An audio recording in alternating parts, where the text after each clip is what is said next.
स्वामी जी श्री रामचरण जी महाराज की अनबे वाणी। ग्रंथ समता निवास का 9वां प्रकरण चल रहा है। महाराज फरमा रहे हैं छंद पदरी के माध्यम से। रामचरण सुन साखिक भव सिंधु तरण करिए विवेक।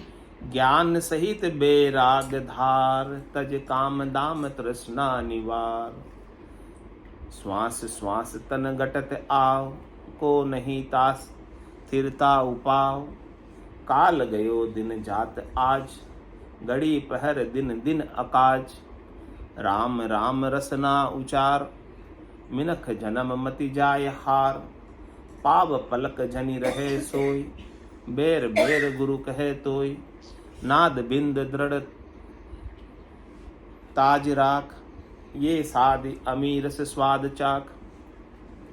अनंत कोट उपदेश यह श्रुति श्रवण कर धार लह। रुचि पच्च रहे बड़ भाग तोर जम राजदूत नहीं करत जोर। महाराज शिक्षा दे रहे हैं, उपदेश दे रहे हैं, साखी के माध्यम से हमें सिखा रहे हैं ताकि हम अपने आत्मा का कल्याण कर लें, हम अपने स्वरूप का बोध पा जाएं, भव सिंधु से तरने का विवेक करें। हम भव सिंधु से तरने की बात समझा रहे हैं। हमारी बुद्धि के ऊपर विवेक जागृत कर रहे हैं। अभी हमारी बुद्धि में महत्व शरीर का है, संसार का है, इंद्रियों का है, वस्तुओं का है, व्यक्तियों का है, माया का है, माया से रचित चीजों का है, 3 लोकों में फल प्राप्ति का है। लेकिन महाराज कह रहे हैं कि इन सब चीजों से जो भी तुमको मिलेगा उसमें से तुम कुछ भी साथ नहीं लेकर जा सकते। इसलिए तुम्हारी बुद्धि के ऊपर विवेक, समझदारी रखो कि तुम ऐसी चीज कमा लो, ऐसी चीज कर लो जो तुम्हारे साथ जावे।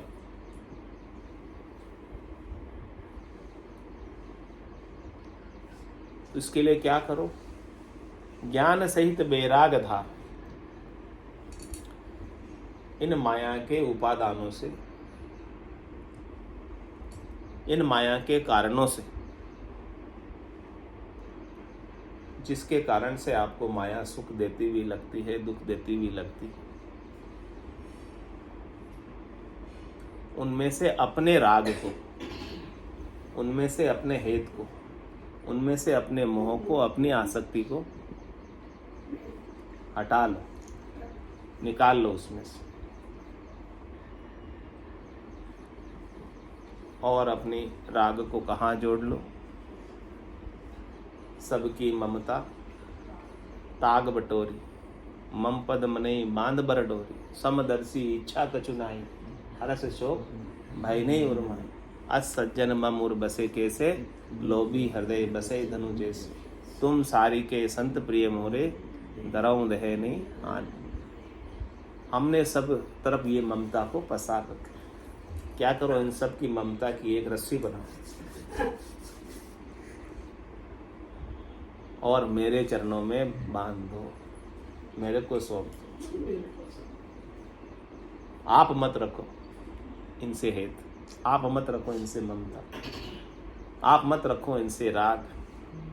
यदि आपको परमात्मा पद पाना है तो, और नहीं पाना है तो ये घोड़े मैदान लगाओ दौड़ 84 की। वो लगी रही है, अभी तक तो चल ही रही है, इसी में लगाते रहो।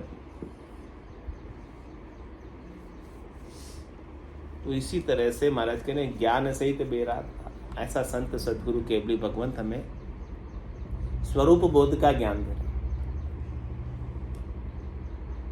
आपको राग रखना है तो अपने स्वरूप से रखो, निज स्वरूप में रखो, रूप में नहीं। रूप से बैराग, स्वरूप से राग, इससे काम हो जाए ज्ञान के द्वारा। क्या ज्ञान?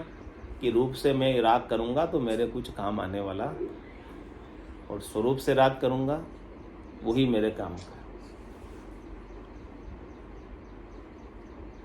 काल कंठ जब आई गहेगो, रैसी सकल पसारो रे। हारो रे कोई हारो रे, संसार करम सो हारो रे। घर का पर का उबा देखे, नहीं किसी को सहारो रे। हारो रे सब हारो रे, संसार करम सो हारो। बहुत कुटुंबी जाए अकेलो, एको ही संग नहीं चाले। सब स्वार्थ की देख सगाई, दिन बीता दुख पाले। तो ज्ञान सहित बेराग धार, संसार से राग मत रख, संसार से हेत मत रख। हेत रखेगा तो क्या मिलेगा तुझे? संसार से हेत रखते तो क्या मिलता है? हाँ, जग को हेत सकल दुखदायक, जहाँ संग सुख मति जानो। सुखदायक सतसंगत युग में सदगुरु शरण, सदगुरु के ज्ञान की शरण लेकर अपने हेत को सत में लगा। सत आपकी आत्मा है, सत परमात्मा है, उनमें अपना हेत लगा, उनके नाम के सुमरण में लग जाओ। तो ज्ञान सहित बेराग धार। और क्या करें? तज काम दाम तृष्णा निवार। इसके अलावा जितनी भी तेरी कामनाएं हैं और जितना भी तू दाम उपाने के अंदर अपने समय को, श्वासों को खर्च करता है अपनी तृष्णा की पूर्ति के लिए, लोभ की पूर्ति के लिए, उन सब का महाराज के निवारण करते। क्योंकि रीतो आयो रीतो ही जासी, भूख को प्यास हो नागो रे। अंधन लक्ष्मी छोड़ चले गो, साथ न चाले धागो। क्यों करे ऐसा? क्योंकि महाराज कह रहे श्वास श्वास तन घटत आव। एक एक श्वास जैसे जैसे हम लेते जाते हैं, वैसे वैसे हमारी आयु, शरीर की आयु घटती जाती। श्वास श्वास तन घटत आव, तन की आव यानी तन की आयु एक एक श्वास लेने के साथ घट जाती। जैसे आपकी श्वासों की आयु कितनी है? 77 करोड़ 76 लाख श्वासें है आपके पास, उतनी इसकी संख्या है। अब एक ले ली तो एक कम पड़ गई, दो ले ली तो दो कम पड़ गई। ऐसे अपन करके एक दिन में 21,600 श्वासें ले लेते हैं। तो 21,600 श्वासों का घाटा, नुकसान डेली हो रहा है। ये जो मीटर चल रहा है हाथ में भी नहीं रुकता, सो जाओ तब भी नहीं रुकता, यानी रात में भी घटती रहती है श्वासें और दिन में भी श्वासें घटती रहती है। तो वही बात समझा रहे हैं कि श्वास श्वास तन घटत आओ। एक एक श्वास के साथ हमारी आयु कम पड़ती जा रही है, शरीर की आयु। को नहीं तासे स्थिरता उपाव, कह रहे इनको रोकने का कोई उपाय है? सेल निकाल दो घड़ी से, रुक जाएगी घड़ी रुक जाए, न रुक जाए। उपाय नहीं है महाराज कह रहे हैं इसका कोई। इसको श्वासों को जो घट रही है इसका रोकने का कोई उपाय है तो बताओ, पूछ रहे महाराज। नहीं कोई उपाय है।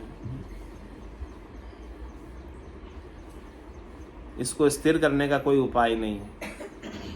काल गयो दिन जाता आज, कल का दिन बीत गया और आज का दिन भी बीता जा रहा है। आज सुबह से अब तक 9 बज गए, देखो कितना समय बीत गया। सूर्योदय से अब तक, कल का सूर्योदय से सूर्यास्त तक पूरा समय बीत गया। हाँ, आज का भी अभी हाँ बीत रहा है, बीते जा रहा है। घड़ी पहर दिन दिन आकाश, घड़ी प्रहर, घड़ी बीत रही है, प्रहर बीत रहे हैं और पूरा दिन दिन ऐसे ही निकले जा रहा है। बिना अपने आत्मा के कल्याण का कार्य किए हम ऐसे संसार के कामों में ही हमारे दिन को बिता देते हैं। घर की गागरत गयो जमारो, उदम आपदा माई, मुँह से ठगे भरे का उदर पशु संज्ञा। इस औदर की पूर्ति में, इस उदर की पूर्ति में ही हम हमारे समय को बिता देते हैं। और कुछ काम नहीं करते आगे। इसलिए महाराज हमें उपदेश कर रहे हैं, राम राम रसना उचार मिनक जन्म मति जाय हार। ये देव दुर्लभ मनुष्य शरीर मिला है, इसे ऐसे ही व्यर्थ हार के मत जाना। तुझे देह मिली है, रसना मिली है, तो इस देह से रसना से राम नाम का उच्चारण करके अपने सस्वरूप आनंद स्वरूप का बोध कर ले, अपने स्वरूप को पहचान ले। पाव पलक जनी रहे सोई, बेर बेर गुरु कहे तो क्या करे। पाव पल के लिए भी कह रहे तू सोना मत। सोने का मतलब तू अज्ञान अवस्था में मत रहना, पाव पल के लिए भी जगा रहे, अभी चेता रहे। यानी पाव पल भी वेस्ट मत करना, एक पल की छोड़ो, पाव पल भी महाराज कह रहे हैं कि तू परमात्मा को विस्मृत मत होना, अपने स्वरूप को विस्मृत मत होना, अपने सत्स्वरूप में ही जीना रहना।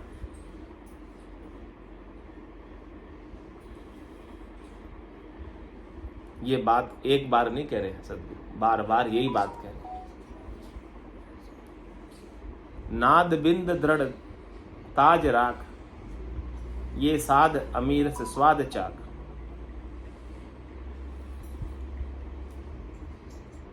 नाद और बिंद जिससे तेरी उत्पत्ति हुई है,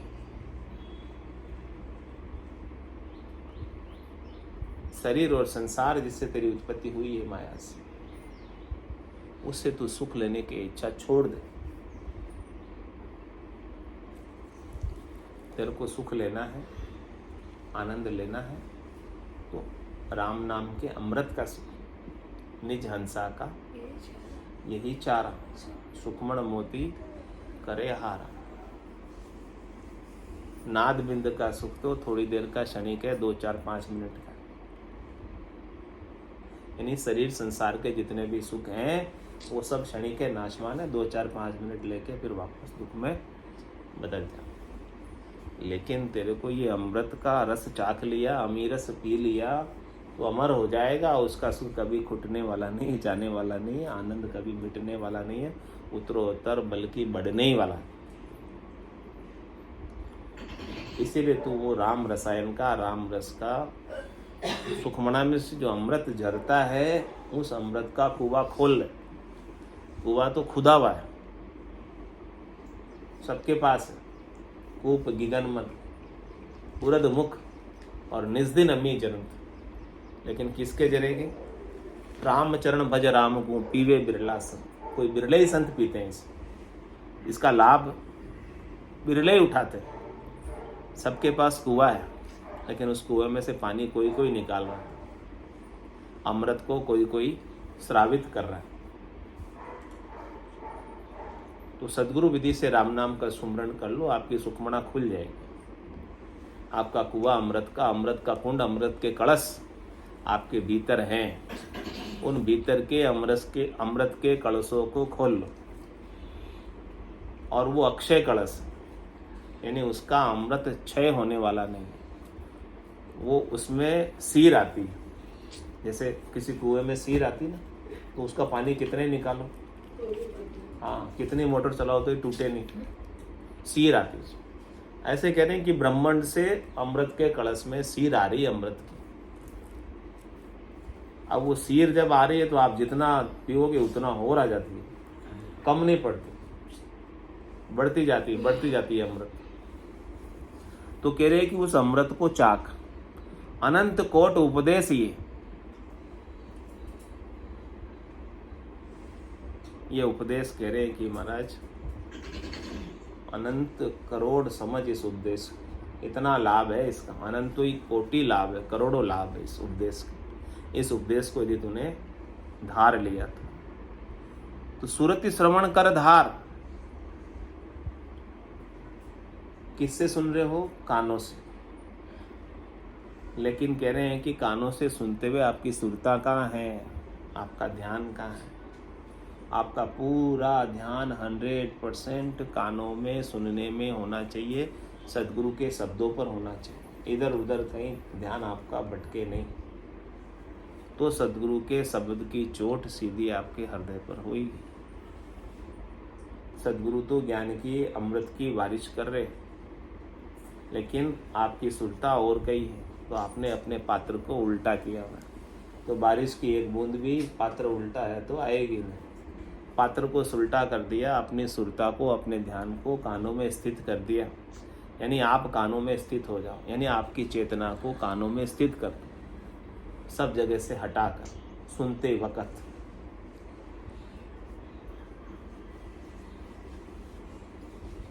सुरति श्रवण कर धार, श्रवण इंद्री में, कान इंद्री में आपकी सुरता, यानी आप आ जाओ, आपकी चेतना आ जाए इसमें। और फिर क्या कर, रच पच रहे बड़ भाग तो, यदि फिर तू इसमें रच पच जाएगा, यानी इसी में गरक गरकाब हो जाएगा, इसी के आनंद में लगा रहेगा, तो तू बड़ा भाग्यशाली है। तेरे भाग्य उत्तम है और तेरे भाग्योदय का समय आ गया, तभी तू लग पाया ऐसा ज्ञान सुनने में, ऐसा भजन करने में, ऐसा सुमिरन करने में। तभी कोई लग पाता है जिसका भाग्योदय का समय आ जाए। जिसका भाग्योदय का समय नहीं आता है तो इतना सुलभ सरल शब्दों में ज्ञान मिलते हुए भी यहाँ पहुँच नहीं पाते, लोग आ नहीं पाते, क्योंकि उनका भाग्योदय का समय नहीं आया। इनका समय आया हुआ सब यहाँ बैठे।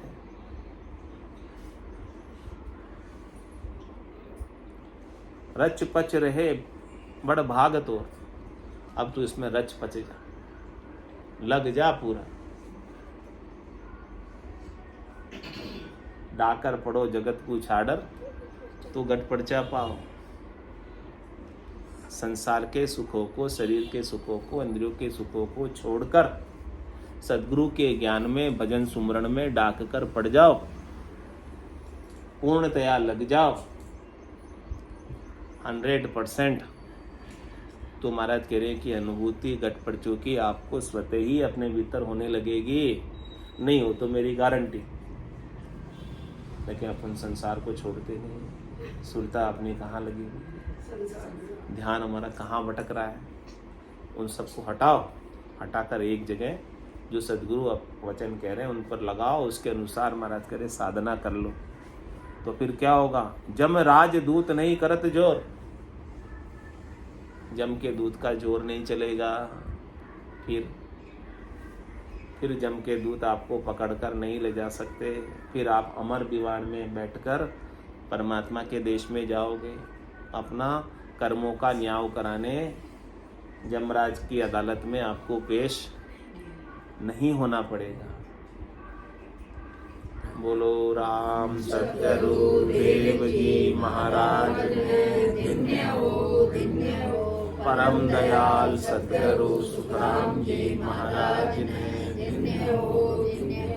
अनंत श्री सतगुरु सुखराम जी महाराज के ज्ञान सत्स्वरूप भगवान ने,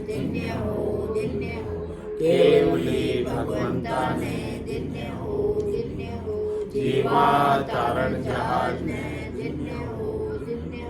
मोक्ष के मालिका ने,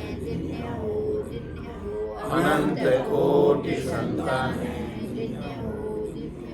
राम सभा में राम राम सा राम राम सा राम राम राम राम राम राम।